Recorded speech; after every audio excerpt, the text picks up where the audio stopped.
is the best and fastest researcher in the West, Camille, my co-host. How are you doing tonight, Camille?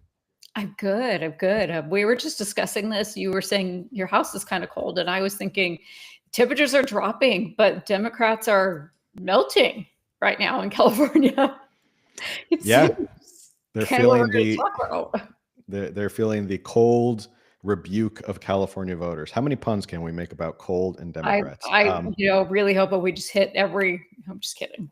Every possible pun we can. Yeah, the topic of tonight's episode that we're going to get into. But before we start, actually, a little bit of housekeeping. There is tonight's episode, and then next week's episode, we're going to have newly elected Jeff Gonzalez, who flipped the seat 36. Yes. It was a 36. And he flipped the Democratic seat going to the assembly. We had him on before. It's great. We're going to have him back on. So he will be next week's show. And then that's it. That's it for 2024. 2024 is a wrap for the California Underground podcast. Obviously, next 2 Tuesdays after that are Christmas Eve and New Year's Eve. And as much as we love our listeners and all of our dedicated listeners who are going to pay attention and tune in, don't tune in to us on Christmas Eve or New Year's Eve. Go spend time with family and have fun. We will be here anyway. Yeah, wishing that you would pick up one of your instruments and lead us in Christmas carols, but those are just for decoration. I don't even know how to play them. I know. But no, that will be it. This is tonight's episode, and next week's episode will be it for 2024, and then 2025 we will start off with new laws like we usually do around the new year. We will be discussing what are the new laws that are going into effect in 2025 for you to pay attention, and then away we go. Before we know it, President Trump will be inaugurated, and the craziness will really begin. So tonight's episode, we're going to be talking about, are California Democrats panicking? And I say this because I think there's levels of panic. Let me just start off with saying that. I think there's levels of panic. There's 5-alarm fire panic of like, holy crap, like, the sky's falling. This is really bad. And then there's panic of like, did I forget to mail this thing out today on time? Like, there's levels of panic. It's not all like we forgot a kid panic. That's pretty extreme. No, or like we left the stove on, or like, I don't know, I left a candle on in the bathroom, like I'm going to burn the house down sort of thing. I think there's levels of panic, and I think this is the most panicked I've seen California Democrats in a while, or basically ever since I've really been out here and doing this podcast. We're going to talk about that. But before we start, we do have our cringe moment of the week, and it involves none other than our favorite Governor Gavin Newsom. Good old Noodles. We'll do this cringe moment. Oh, we got to do the little stinger. I always forget. You think you just fell out of a coconut tree? We miss you, Kamala. We miss you. It's been. What are we going to do without her when now that she's gone? Well, she's going to run for governor. That's the rumor is. I keep hearing that. So she might be coming back to our state here. We'll have to get her on the show. Anyone with connections. Anyone with connections to get her on the show. Okay, so this is Gavin Newsom. He was in Colusa. Is that where it was? Colusa. Yeah. Talking about water and infrastructure, but this is the cringe moment, and we'll let you enjoy. Todd here for the Next Star media stations across the state. Thanks to you and the Davis Ranches and Secretary Ross and Director Namath Myers. I saw the Majority Leader also, Agrar Curry. Thanks for taking the time. Let me quickly ask 2 questions here. First one is pretty simple. I remember being with you for the snow survey, Sierra Nevada, a few months ago. Overall, since we are here for the water situation, overall, just to get your thoughts, what is the state of California's water situation overall? Second question relates to your podcast, Panicking, and just want to ask, I know, could you is it politicking with a K? Is that, yeah. You do make news. I mean, Trump's selling fragrances, so I can promote my damn podcast. Sorry. His damn podcast, if you haven't known it, he does have a podcast, Panicking with a K. And I don't get the K part. Like, please explain it to me because I don't get it. I think it was a term. When you say like politicking, it's like you're getting down in the mud and negotiating with people. I think that was like an old term of like politicking. Maybe I'm wrong. That might not be why he called it politicking. But he likes to name drop his podcasts when, the state's on fire, we are in a budget deficit, we got a whole bunch of problems, but he's got time to do a podcast. Got it. Yeah, that was he did a live thing today because he's like touring the state talking about water and infrastructure and all that. And he's like warning people, we're gonna have a dry season and we don't have the water from last year. And James Gallagher put out a clip about like, we passed this legislation, what was it, 8-10 years ago? And the money was there. Why nothing has happened? Nothing. Yeah, this was 2018. We approved a bond for like water storage and all this, and we haven't built anything. So now all of a sudden, I guess it's a priority. But this is part of Newsom's Red County tour of him going out and being like, this is James Gallagher actually did a good video on it. If you want to go check it out on Instagram. This is his Red County tour to say like, hey guys, I get you and I'm here to help you and I'm here for you. And like, you don't need that mean old Donald Trump. You can tune into my Panicking podcast and listen to Leslie Jones drop about 1,000 F-bombs. But that's sort of his tour. And James Gallagher made a good point about like, no, this is more like he's going out and lecturing red counties. We kind of picked up on this too when we did his whole Newsom doesn't understand red counties. It sounded like he was going to these red counties and like wagging his finger at them. Like, how dare you vote for Trump when we've done so much for you guys and the economy's roaring and like we've done all this great stuff. And I just don't get it. Like, so it does seem like he's kind of lecturing Californians, which is going to have the opposite effect, I think, if he's going to red counties and lecturing them rather than actually trying to sit down and figure out. But he doesn't really care about figuring out why they voted for Trump. He just wants to make it seem like he's reaching out to opposite voters. All right. So point of tonight's episode, we got some other topics that we want to get to as well, is California Democrats are panicking. Like I said, I think there's levels of panic. I think there's some Democrats who are seeing the writing on the wall. I think they know that this is something that they shouldn't take lightly. The fact that Trump did flip 10 counties to red in California, I mean, that's enormous. Flipping 10 counties in California is pretty enormous. But California has been trending red even since Brian Dahle was running. Like, I think you were the one, you found that map that showed like 2 years ago when Brian Dahle ran, it was basically the same map. It's Brian Dahle won those counties. So California has been trending red, right? Correct. I think we had pointed out on an earlier podcast too that he got the most percentage of votes for Republican governor since, Schwarzenegger. So I guess I'd say since Schwarzenegger won, but like the trend was definitely downward. And then Brian Dahle did get a significant percentage of the votes. He didn't win, but yeah, so it's been trending that way, and which is, I think, really good news because it shows it's not a Trump thing necessarily, because it wasn't, just everyone showed up for Trump. It was when Trump wasn't on the ballot, we were trending more red. So I think this trend is going to continue going that way. Especially with like some of the, Rob Pyers put out a whole bunch of tweets after a lot of the vote tallies came in and showing, these counties or this area went from Obama this year to Biden, and then all of a sudden he'd show and then it went for Trump by like 10 points. Like, these are counties that were double digit for Obama and Biden and Hillary, and then all of a sudden now they're for Trump by 5 to 10 points. Beverly Hills, which was blue, now all of a sudden went for Trump by 5 points. So it's pretty crazy how like there's a lot of places, and Jeff Gonzalez is a good example as well. Like, he's down there in Imperial County. Imperial County went red for the first time in a long time. So that's sort of the trend we're at right now. So this article, to kind of give you an idea and kind of overview of California Democrats panicking, and we're going to get into some other articles as well, including our favorite state senator, Scott Weiner. He wrote an op-ed about all this. So this is from LA Times. It's Trump gained support in California. What does that mean for the so-called resistance? Newsom wants the legislature to approve $25 million litigation fund to protect abortion access, climate change policies, disaster funding, LGBTQ plus rights, and to challenge policies that he says could harm the state. And this is in response to his special legislative session.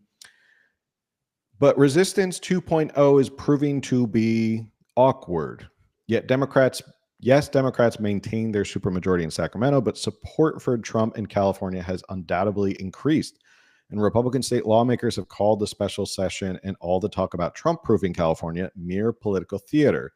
Quote, the people of California sent a clear message during this election season. They are done with the majority party's failure to address the most important issues we face. They are ready for a return to common sense, solution-focused governing. Senate Minority Leader Brian Jones said in a statement, quote, we are thrilled to see Californians standing up against the Democratic machine and declaring enough is enough. After county vote tallies were finalized, Trump earned his final blue to red flip in rural Imperial County, a longtime Democratic stronghold that borders Mexico and Arizona. Trump beat Harris there by 463 votes, becoming the first Republican presidential candidate to win the county since 1988, when voters chose George Herbert Walker Bush. The county, which relies heavily upon an agriculture industry whose workforce could be decimated under Trump's deportation plans, has long struggled with poverty and unemployment. In October, Imperial County's unemployment rate of 19.6 was the highest in the state and more than 3 times the state average. Quote, there's no financial constraints on the Democratic Party. Tax, everything for everybody, and you don't have to work for it. We're driving the financially responsible people out of California. Those that are tied to the land who can't leave are going to have a bigger burden until the end, until they break, and their children are going to leave. Trump flipped 9 California counties that voted for Biden: Butte, Fresno, Merced, Imperial, Inyo, Riverside, San Bernardino, San Joaquin, and Stanislaus. So it's 9, not 10. But so it is, I think when they say it is awkward this time, you know, in 2016, California was still very, very blue. These counties that I just mentioned were still blue. Now you have 9 counties that have flipped for Donald Trump.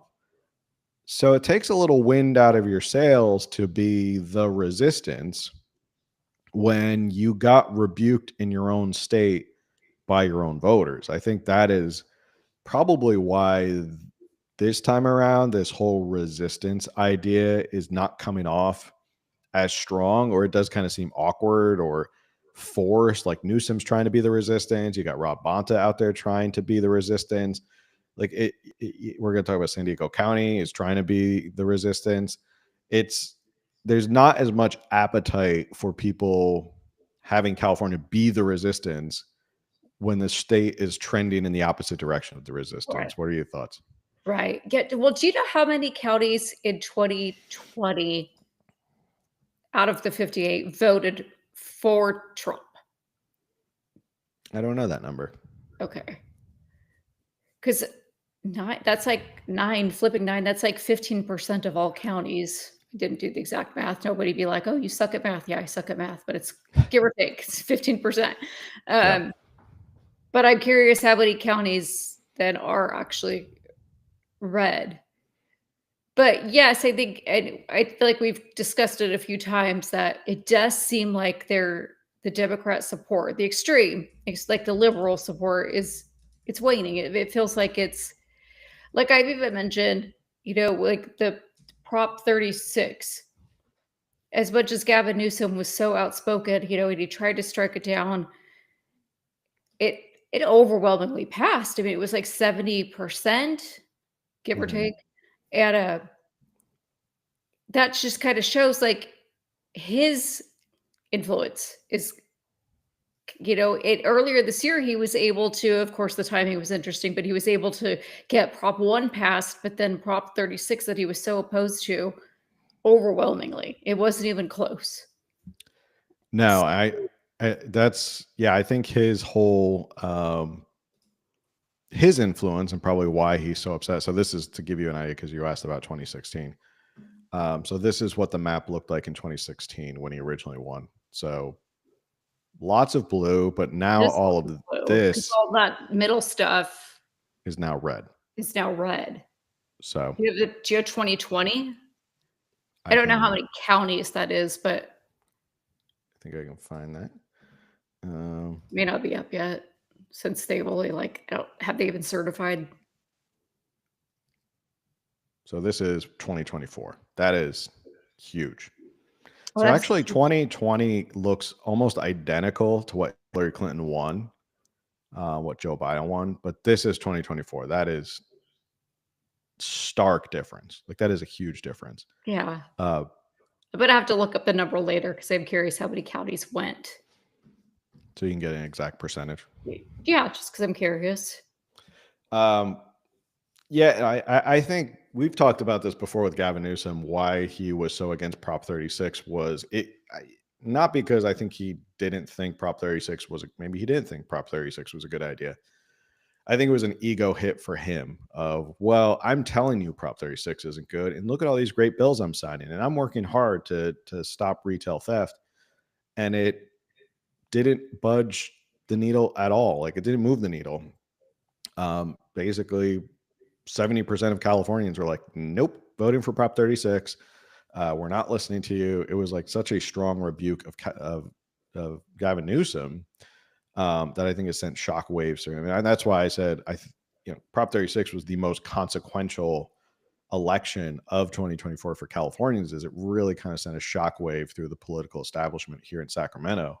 Yeah. But yeah, I think it's harder if you keep in mind what that map in 2024 that we just showed you compared to previously. Yeah, in 2020 and 2016, there was a lot more blue. It looked more popular to be the resistance to Donald Trump. Now, when you look at a map of California that is way redder, much more red, you look at it and go, okay, well, there isn't that much appetite for resistance anymore. Like, obviously, people want Trump and they don't want you to resist Trump.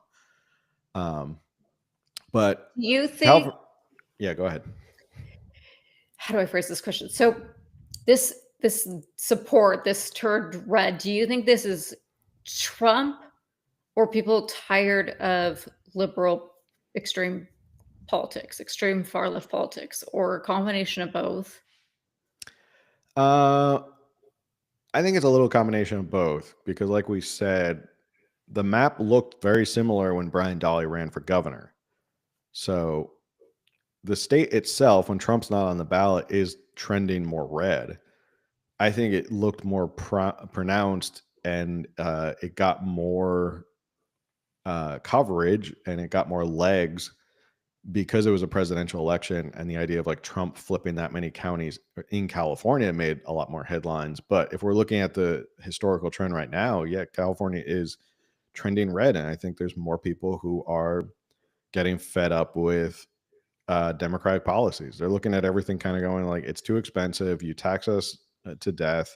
Regulations are out of control. Affordability. We can't buy a house. Like it's enough that we're all going to start going over to vote for Republicans. And I think, what was it? Over 100,000, well over 100,000 people registered to be Republicans in California just in the past year alone. And then I don't think the Democrats picked up nearly any registrations. So, Like, do you think DeSantis could have drummed up that kind of support if he had been? I think based on what we saw 2 years ago, I think he probably would have done, maybe he wouldn't flip 9, but I think he probably would have done pretty well, to be honest. He might have done a little bit better because DeSantis isn't Trump. So maybe there's less aversion to Trump. I know this isn't the point of tonight's podcast, but 4 years in an election cycle is so short. You know, like 4 years seems so far out, but 4 years when it comes to politics is very quick. And it's just like, okay, yay for 2022 and 2024 getting a little more middle ground, but come 2028, do we have a plan? And again, I know that's totally not the point of tonight's, but it is kind of scary to think Trump is not going to be an option whatsoever. He will be officially termed out. He will be too old. He will be gone. And so it's just kind of scary to be like, okay, what then? where are we going to go? Are we going to have somebody who can inspire people to want to vote red, to want more middle ground, to break the supermajority? You know, that's just kind of where my Maybe. thoughts are right now. Yeah, I think it's to answer your question. I think it's a combination of both. I think people are getting fed up with like Democratic policies. I think presidential elections usually have a bigger turnout. People show up more. I think Kamala was such a bad candidate that a lot of people showed up more for Trump. She did poorly. She underperformed in a lot of those counties. But when Kamala and Trump weren't on the ballot, California was going more red. And I know it's shocking for a lot of people to hear that in the past couple of years, California has been going more red because no one talks about it. They just think California is this one giant dark blue splotch, which is not true. And if you look at that map, it's really just the coastal counties that are blue anymore. It just happens to have the most amount of people. So I think that's why California Democrats are looking at this going like crap, like things happen in politics slowly. And I know people don't like to hear that, but politics happens slowly. It's a game of inches. And if you make a couple inroads here, if you flip a couple assembly seats here, like that's sort of your goal every election cycle, is to kind of inch your way back into the race or to win a seat or to flip a district. It's kind of like what Democrats have been doing with Orange County. Is like they slowly kind of chipped away at Orange County. That was a reliably red area. Now it's purplish and it's kind of always up in the air. But it's those inches. It's those inches of like, we got more voter registration and now we flipped, 4 seats in the legislature. And I think if you're a smart politician on the Democratic side, you're looking at this going, oh crap, like the tide is turning against us and we better get out ahead of it before it engulfs us, before we lose control here. Because before you know it, like there is that kind of breaking point of like there's enough mass and enough inertia that it just kind of takes over, and like all of a sudden before you know it, it's 50-50 legislature. The governor's race is not entirely decided before anyone casts their ballot, and you're looking at a purple battleground state. And maybe presidential candidates start coming out here going, oh, maybe California is in play. Maybe I can get those 50 electoral votes. So if you're a smart politician, what's that? I said, that's a nice segue to your next article. That is a perfect segue. I didn't mean to do it that way, but it is a perfect segue into our next article, which was written, like I said, by our favorite state senator, Scott Weiner. He wrote this in the San Francisco Standard, titled "Democrats Need to Wake Up and Build Real Solutions to California's Affordability Crisis." I'm going to try and cut out everything because I highlighted like so much of this article. I don't want to read everything. He says, after the disastrous recent election results, with right-wing extremists prepared to dominate the White House, both houses of Congress, and the Supreme Court, it's easy to curl up in a ball and disengage from politics. See, already they're panicking and freaking out. We must not take that path. Far too much is at stake. We need to push back against the destructive policies this new administration will advance. At the same time, we must prove that a central narrative peddled by President-elect Trump and his cronies is false. The idea that California is a failed state.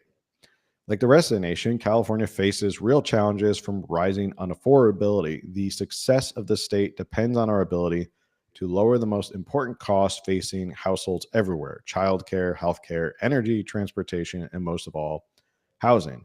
Focusing like a laser on issues of affordability will provide a powerful contrast to Trump's Republican Party, which continues to make costly and largely impossible promises rather than deal with the complexities of real-world problem solving.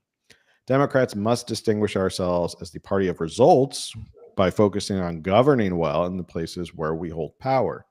That will mean reckoning with our past failures. Now, I will give them credit for that because my golden rule is that politicians never like to admit that they're wrong.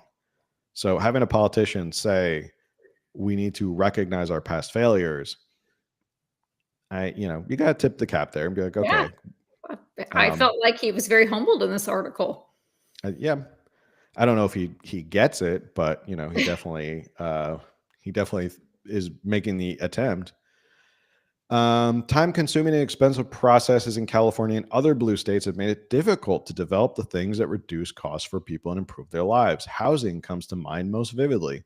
We have made it incredibly hard to build new homes, with onerous zoning, permitting, and review processes choking off supply. Right. That's what people have been saying for a long time in California is things like CEQA, which they should scrap CEQA and like start all over with CEQA. They shouldn't try and chip away at like the margins when it comes to CEQA. But at least he admits like we put these bad things in place and it's causing a problem. And you know what their solutions are, I don't agree with, because when it comes to housing, like the best thing government can do when it comes to housing is get the hell out of the way. Like getting the government involved in more housing doesn't help. He recognizes like half this problem. Right. Like, and that's where, but yeah, it's kind of, that's where it's like, okay, he recognizes why there's a problem. Okay. Tip of the cap. You recognize why there's a problem because of onerous zoning and all your BS regulations. But then he kind of does the 180. He's like, well, we as a government, we have to get more involved. And it's like, I don't know if you really have to get more involved. Like you've created this mess. Maybe you should sit this one out. He goes on to say, but it's not only housing. California's energy costs are off the charts. PG&E bears a lot of the blame for neglecting its infrastructure to boost profits, then passing along the cost to consumers. At the same time, we are falling behind our longstanding clean energy leadership goals, with Texas now ahead of California on clean energy generation. It's still too time intensive and expensive to build clean energy infrastructure in California. That needs to change if we're going to truly reduce energy costs. I didn't know that. I didn't know Texas had overtaken California in clean, whatever they call clean energy production. So maybe it's because Elon moved out there and moved all Tesla stuff out there. It goes on to talk about supply in California doesn't have a true statewide rail system. I mean, give up the whole rail system idea. Like that's just not going to happen. Like just stop at the rail system. He says to get from the Bay Area to Los Angeles currently takes twice as long by rail as by car. Okay. Or you could just take a plane. California's addiction to process over results has led to our high-speed rail project getting bogged down at every step, resulting in growing delays and cost overruns and a decline in public confidence in this critical project. I would disagree with him that it's critical, but you guys have definitely dropped the ball on that one. What else does he say? He goes on to talk about that. The solutions to these affordability problems are manifold. They require permitting reform, improved government capacity and efficiency, strategic public investments, smart government interventions that actually reduce costs, and in some cases, letting the private sector do its thing with reasonable but not heavy-handed regulation. The common denominator is that California and other blue states need to demonstrate quickly that we can deliver the things that reduce costs, streamline government programs, and improve people's lives. Okay, so like we said, he gets it half right that California has become this this draconian state government with too many rules and regulations and laws. But I think he misses the point that, okay, so maybe it's time to start scrapping that stuff and starting over. yes. Right. Like he keeps referencing blue states need to do this. And it's like maybe blue states need to look at where red states are thriving. Mm-hmm. And, you know, look into what they're doing. Right.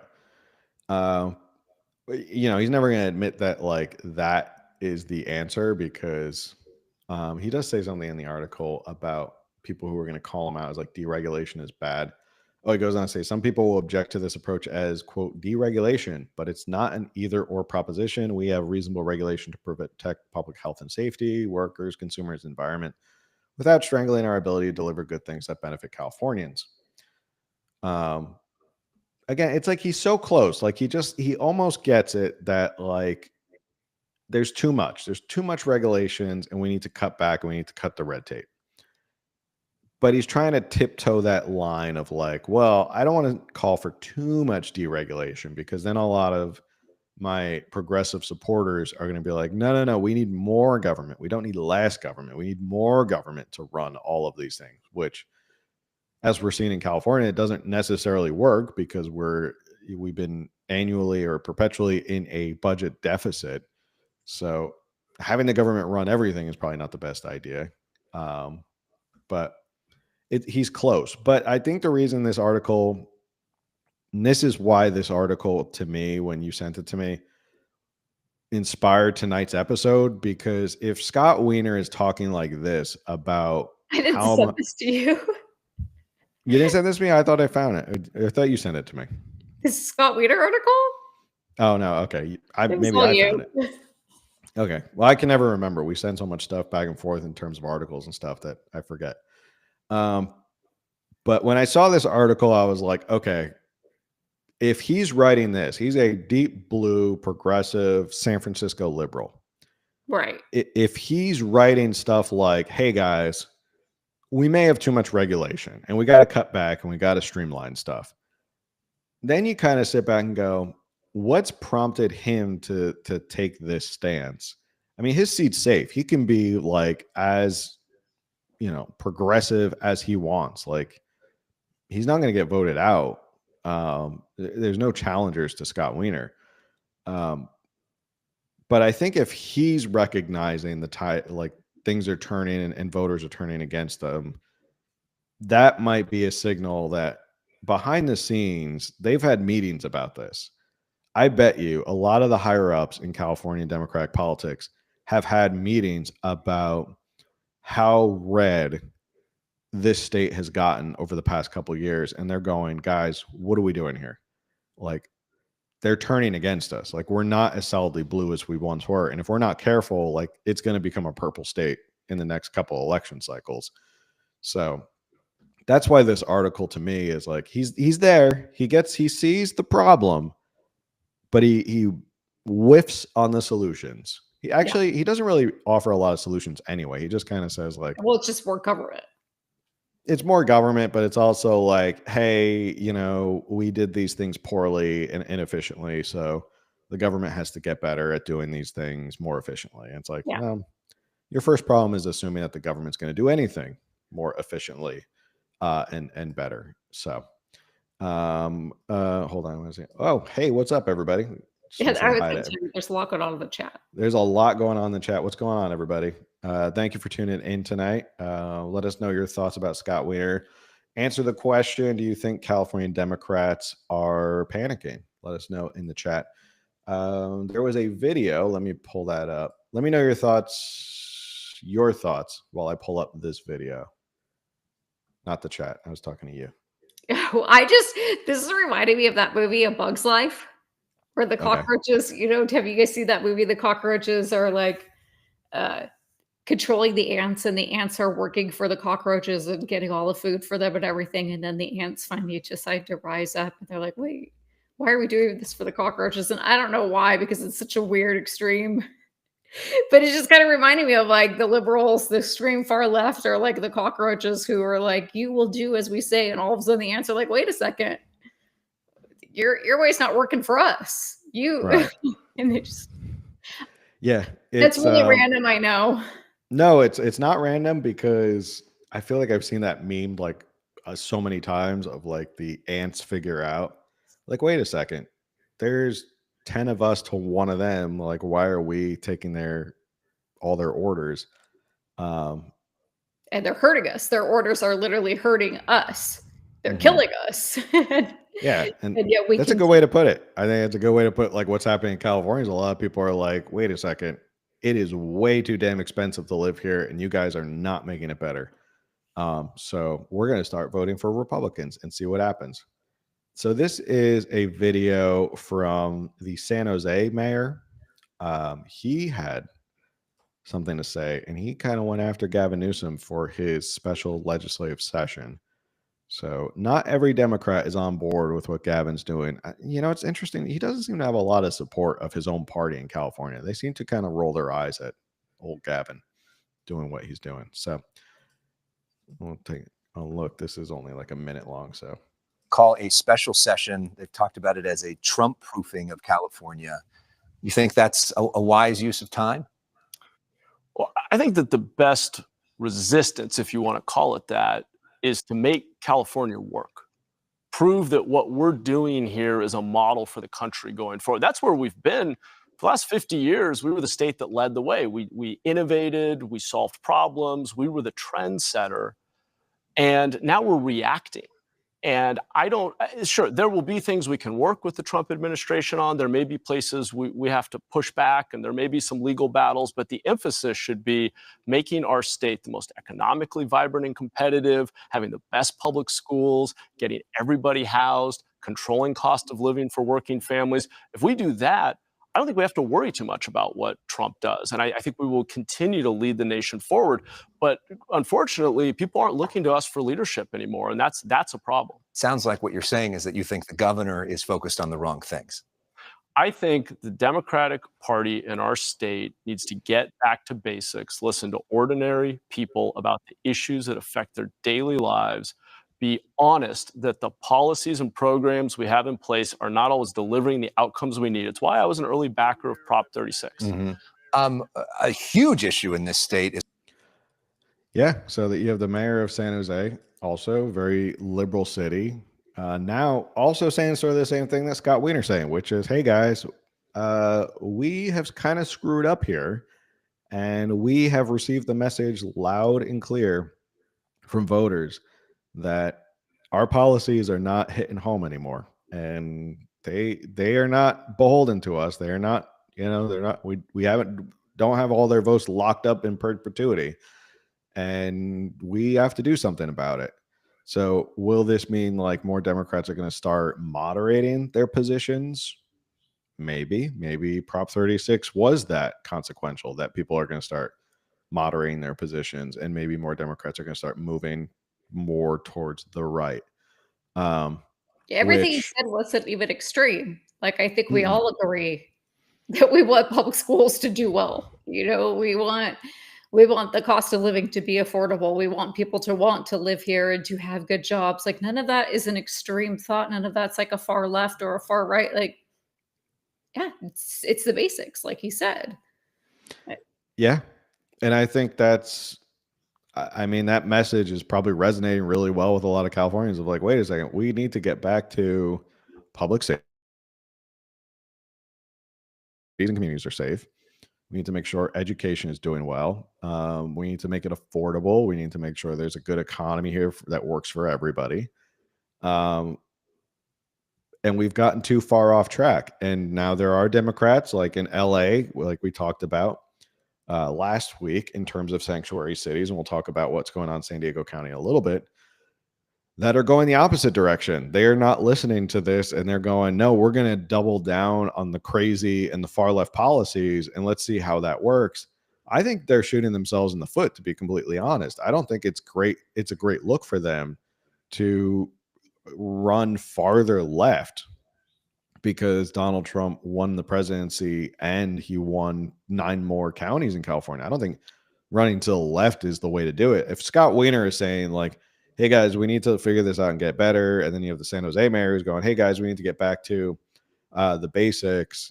Like, I don't think there's more room on the left for California to go, if that makes sense, for California Democrats, unless you're in like San Francisco and you're running for like a local election, sure. But outside of that, I don't think like a lot of there's not that much room on the far left anymore in California. I think there's been a rebuke, the pendulum swinging back the other way. What are your thoughts? Well, it's funny because I think like in the case of San Diego, if what Scott Weiner said in this article is really true to his heart and his beliefs, he's going to start to distance himself from the likes of Nora Vargas, that's her name, right? Tara Lassa Reamer, Todd, Gloria, and stuff. Like, he's going to start to be like, no, you guys are going so extreme, and we've already figured out this isn't working, and this is a failure, and I don't want to align with that. And he's going to probably start to be like, I'm not with you on that. I'm doing something else, which would be really interesting to see. I still think Scott Weiner's a pig. I'm not defending him, but I give credit where credit's due. And if he's like having this, this wake up moment of like, these X, Y, and Z have failed, then I'm going to give him credit for that. And, would love to see him try something different. But, there's the saying, the squeaky wheel gets the grease, and these people are definitely being the squeaky wheel. And then they also are still kind of like, those people I think are still kind of like trying to stay on Gavin Newsom's good side. They don't want to piss him off. And I feel like they're just like, kissing the king's ring and like all that kind of stuff. But like we said earlier, like that seems to be waning. There seems to be less and less of them. And so, of course, these loud cities, these loud politicians, San Diego, LA, we're gonna hear from them, but I just don't think they're gonna get the support that they think they're gonna get. Yeah. You could Somebody in the disagree. chat. There's somebody in the no. I was reading what the chat is going wild right now, so I just wanted to read. The government needs to get out of the way entirely. Everything touched by the government is failing. I agree. Yeah. It goes on to say, I think at this point, there's no way that they can totally recover. Yeah, I think Democrats are in a tough position right now, which is they will have to reconcile the fact that they have to admit a lot of the stuff that they did is not working, that CEQA is not working, the regulations and the zoning's not working, and they're going to have to kind of backpedal on that. Is that going to turn off a lot of their voters and supporters who like this regulation, like this stuff? But they can't keep going with this stuff because clearly, if they keep the status quo and trim around the margins when it comes to things like CEQA, then it's just not going to work. Like people are going to get turned off, and it's going to continue to blow up in their face, and California is going to continue to go red. So, progress to purple, like we've been saying.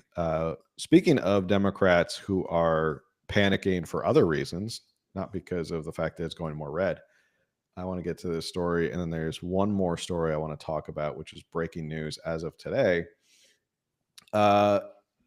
Newly reelected mayor of San Diego, Todd Gloria. So after he won re-election, he had a nice little press conference a couple days ago to announce that there is a $258 million budget deficit in the city of San Diego.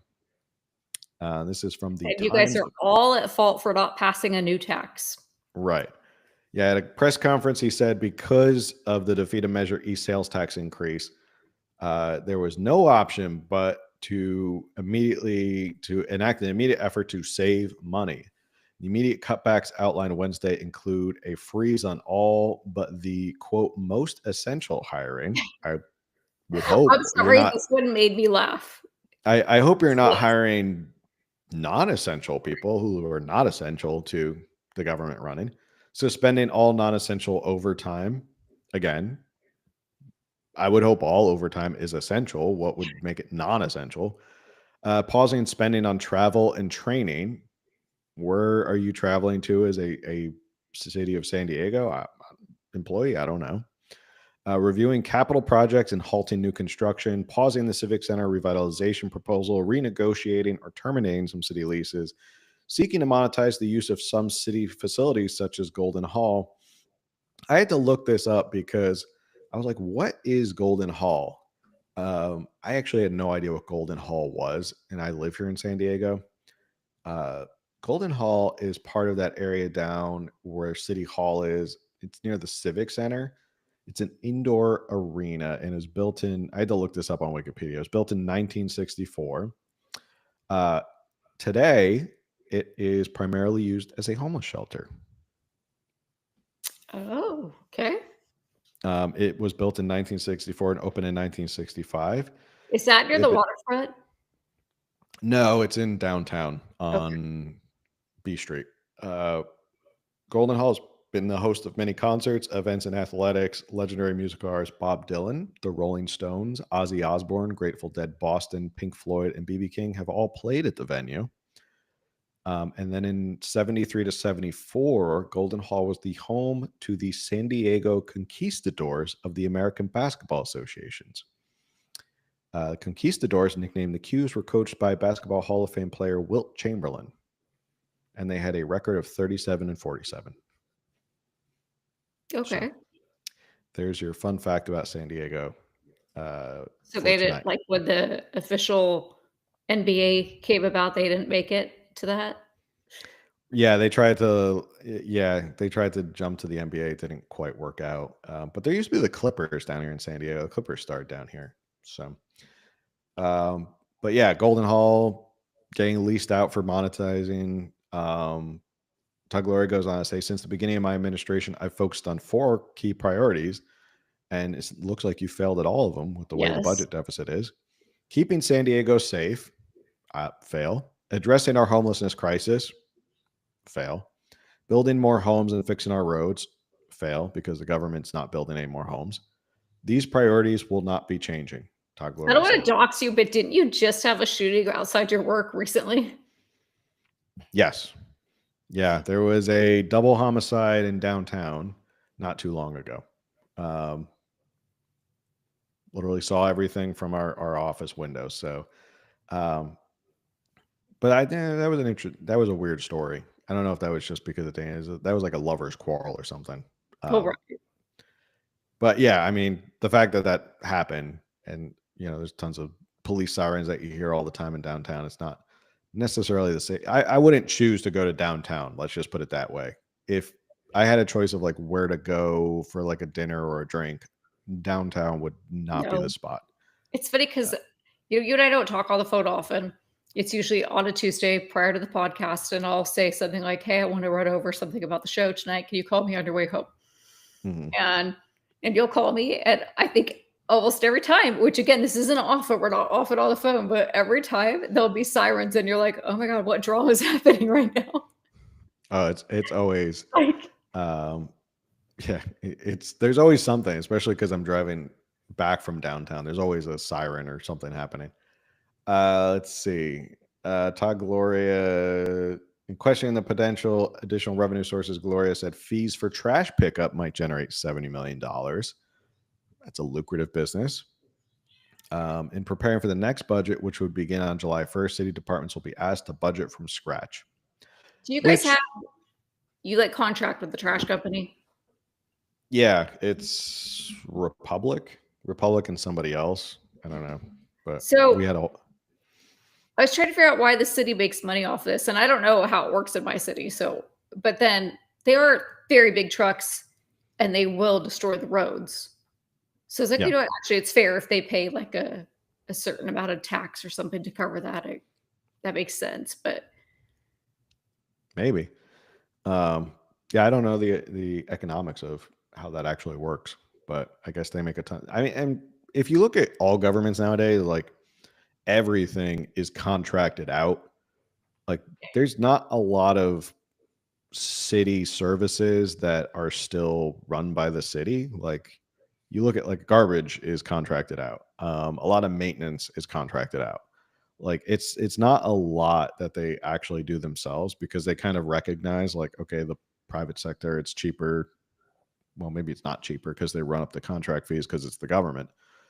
But it's easier to have them just contract it out than have employees on the payroll. But I mean, I think we should just contract out everything and make it for like actual bidding of contracts, not just your buddies in the unions. Also, why are our city departments not budgeting from scratch every year? Like, why do we just roll over? I think government should just be budgeting from scratch every year, not rolling over from last year because they were like, oh, we need this money for upgrades to our department, even though we spent it all in the last month on like new toilet seats or something. So that's just my take. So San Diego City not doing so well, $258 million budget. They were really banking on that Measure E passing and raising taxes on us, but didn't work out. In other San Diego news, this came out as of just today. San Diego County has now become a super sanctuary in a 3-1 vote. The resolution says the county, quote, shall not provide assistance or cooperation to ICE in its civil immigration enforcement efforts, including by giving ICE agents access to individuals or allowing them to use county facilities for investigative interviews or other purposes, expending county time or resources, responding to ICE inquiries, or communicating with ICE regarding individuals' incarceration status or release dates, or otherwise participating in any civil immigration and enforcement activities. Supervisor Jim Desmond was the sole vote against the resolution, saying The super sanctuary county vote betrays American citizens. Desmond called the measure reckless and says, quote, not only goes far beyond California's already extreme sanctuary state laws, but actively endangers our communities by shielding illegal immigrant criminals from deportation. Consider this, under this policy, law enforcement is prohibited from notifying ICE about individuals in custody who have committed violent and heinous crimes, including rape and stalking, assault and battery, burglary, child abuse, and more. Let me be crystal clear. This policy means that an illegal immigrant who has committed one of these appalling crimes will now walk free on our streets once they serve their jail sentence, protected by county policies with no coordination with ICE. So, not to be outdone, San Diego County saw LA went sanctuary status, and they said, we're going to be a super sanctuary. Not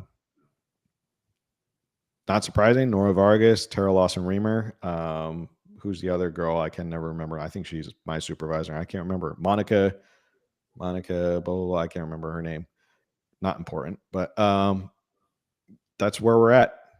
And Joel Anderson, the other Republican, had a cough and did not show up for the vote. So wasn't that important enough for Joel Anderson to show up. I bet he would have there been we have it. But yeah. Well, it would have been nice to make it 3-2 rather than Right. 3-1, just for the numbers' sake. I was to make curious it look a about that. little I didn't read why. I was like, what? Where's the fifth person? You know, Tara Lawson-Remer won her reelection. Excuse me. Won her reelection against Kevin Faulkner, local elections. So she's going to hold on to her seat. She'll probably be the next chair, and God help us, she'll be the next chair, and she'll push some of the most radical leftist policies on San Diego County. It wasn't that long ago, San Diego had a county board of supervisors that was actually a majority Republican. So just saying, it wasn't that long ago that we had a majority Republican, and we had a Republican mayor as well.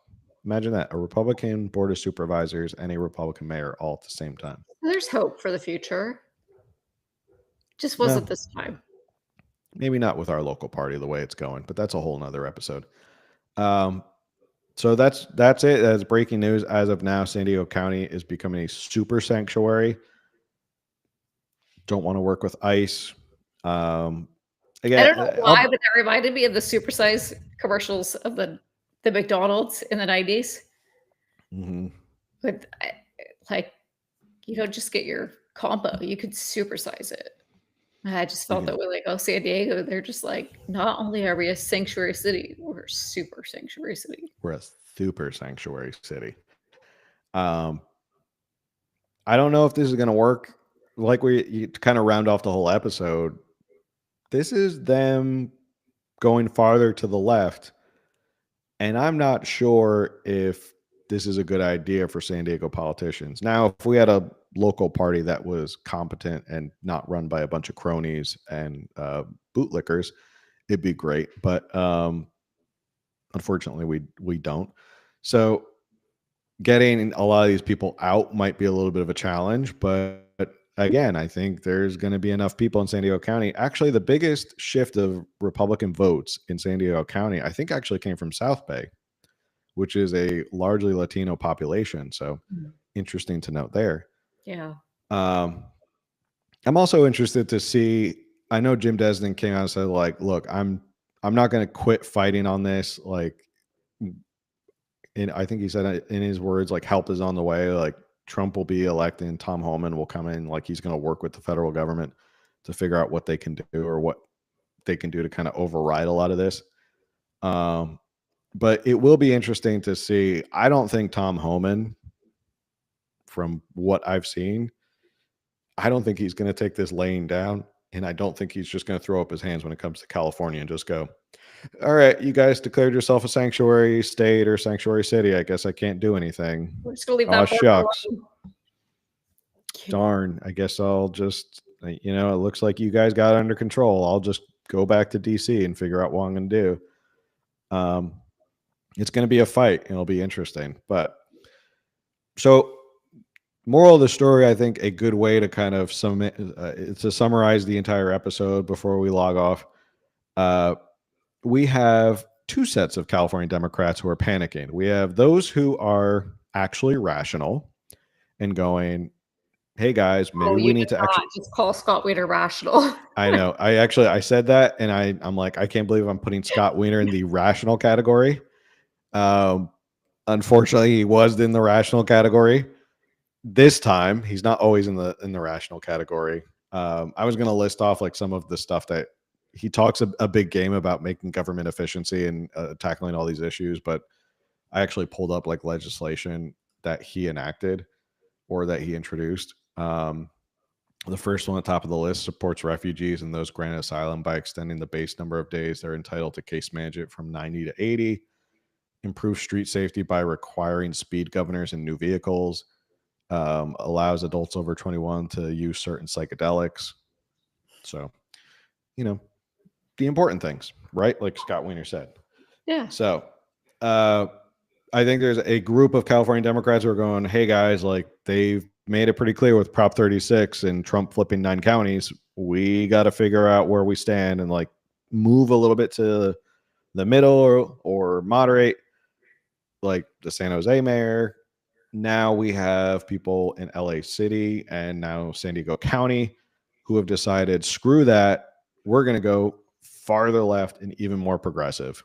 So it might cause a rift between the California Democrats, which poses an opportunity for Republicans or libertarians or anybody to get in there and kind of split them up.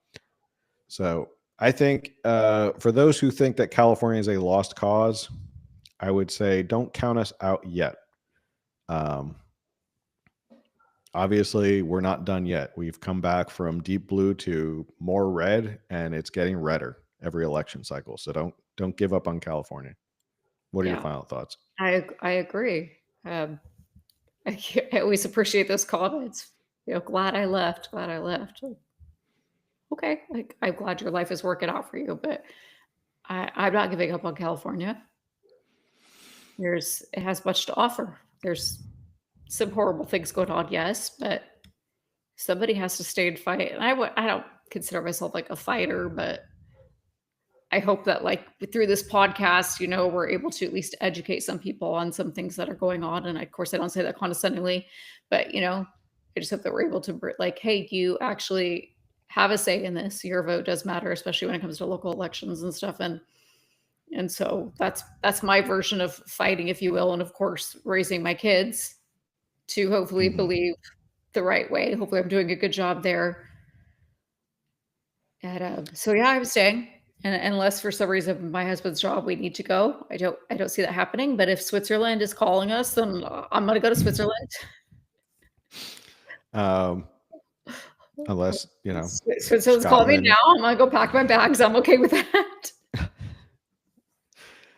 Yeah, it's a lot of people, I always hear the comments and the DMs of people on Instagram who are like, oh, it's so nice. And again, I never fault anybody if you moved or had to move because of your family. That's what you have to do, what's best for your family. But the people who kind of go, oh, well, I went to Arizona, I'm like, well, Arizona is on the way too. Arizona is not too far behind California, even though it went red this time. Things are changing in Arizona too. So things can change, and I think stopping things here makes a big difference in terms of how California goes. So does the nation. And if California is going more red and is stopping far left progressive policies, it stops it for the rest of the nation. So, all right. Any other final thoughts before we log off for the night? Nope. Okay. Thanks everyone for tuning in. Everybody in the chat going wild. It was great to see you guys. Love seeing a lot of people in the chat. Love seeing an active chat. That's why we do this live every Tuesday at 6 p.m. Otherwise, if we didn't care about people in the chat, we would just pre-record these and throw them up on YouTube. But thank you to everybody for tuning in and watching. Make sure you hit that subscribe button, like, share, all that stuff. It helps with the algorithm, helps more people find us on YouTube.